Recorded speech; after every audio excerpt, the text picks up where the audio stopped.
Tectite push fit solutions. How to make push fit joints.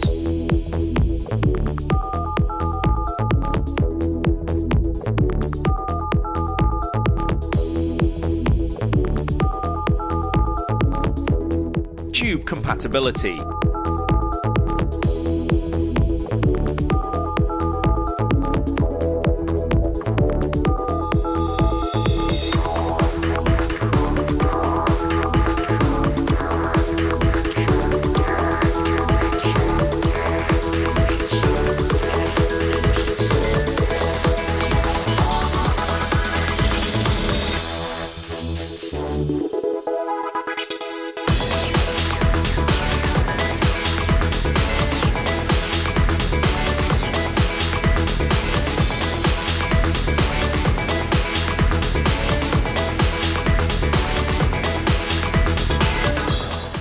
Electrical continuity.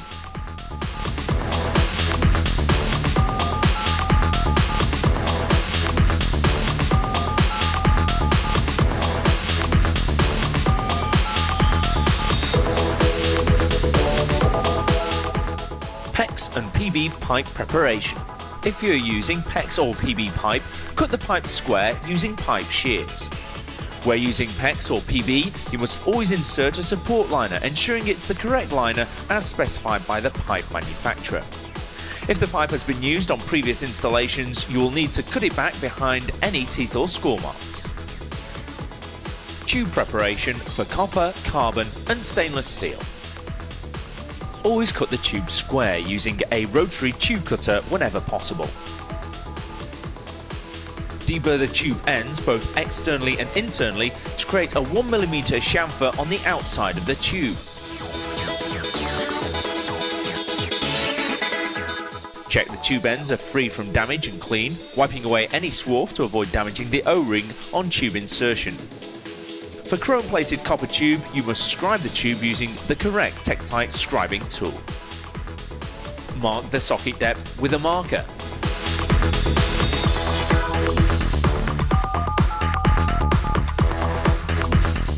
Assembling Tectite fittings. The fitting should be kept in its bag until point of use to protect the O-ring. Check the fitting, ensuring the grab rings and O-rings have not been contaminated with grit or debris. Insert the tube or pipe firmly with a slight twisting action until it reaches the tube stop with a positive click. Ensure the depth insertion mark corresponds with the mouth of the fitting, then pull firmly on the tube or pipe to ensure the fitting is secure. Demounting Tectite fittings for sizes 10 to 28mm. Slip the disconnecting clip over the tube and squeeze down on the release collar in the fitting. With the other hand, pull out the tube with a twisting action. Or place the release forks of the disconnecting tool around the neck of the fitting, then squeeze down on the release collar. With the other hand, pull out the tube with a twisting action. Check the fitting and the tube for damage before remaking the joint. Demounting Tectite fittings for sizes 35 to 54mm. Have replacement parts for the discarded items ready for insertion. Using the Tectite DTX end cap tool, insert it into the slots in the end cap. Turn the tool anti-clockwise to unscrew the end cap and slide it along the tube away from the fitting body. Pull the tube out of the fitting body. Remove and discard the O-ring. Remove and retain the alignment ring. Snip off the grab ring with side cutters and discard.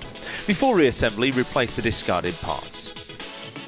The components must be clean and the O-ring lubricated using S130 silicone lubricant. Replace the components in the correct order as shown and check they are fully seated in the fitting body.